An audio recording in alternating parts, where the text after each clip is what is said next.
শীতের সকাল মানেই কম্বলের ভেতরে আরাম, বাইরে কুয়াশা আর ঠান্ডা হাওয়ার দাপট। ভোরের আলো ঠিকমতো ঢুকতে পারে না জানালার ফাঁক গলে।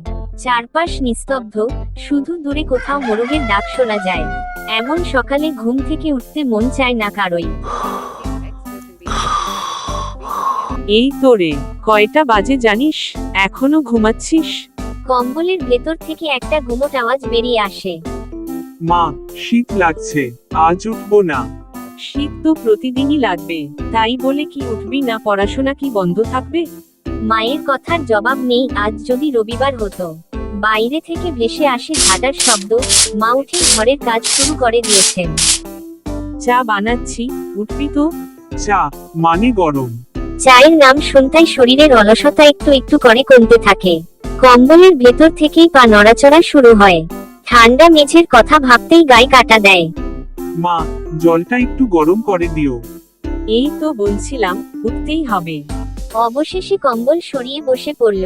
হাত পা বরফের মতো ঠান্ডা। তাড়াতাড়ি সোয়েটার গায়ে জড়িয়ে নিল। ইস, কি ঠান্ডা! এই ঠান্ডাতেই তো শীতের মজা। বাথরুমে ঢুকে গরম জলের স্পর্শে যেন প্রাণ ফিরে আসে। বাইরে কুয়াশার চাদর, সূর্যটা লুকিয়ে আছে। রান্নাঘর থেকে চায়ের সুগন্ধ ভেসে আসে।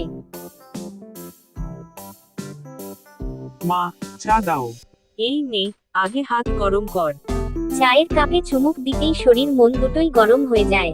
জানালার পাশে দাঁড়িয়ে দেখি শীতের সকাল ধীরে ধীরে জেগে উঠছে। মা, শীতের সকালটা আসলে খারাপ না।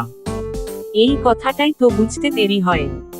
শীতের সকালে ঘুম থেকে ওঠা কষ্টের হলেও এই ছোট ছোট মুহূর্তগুলোই দিনের শুরুটাকে সুন্দর করে তোলে।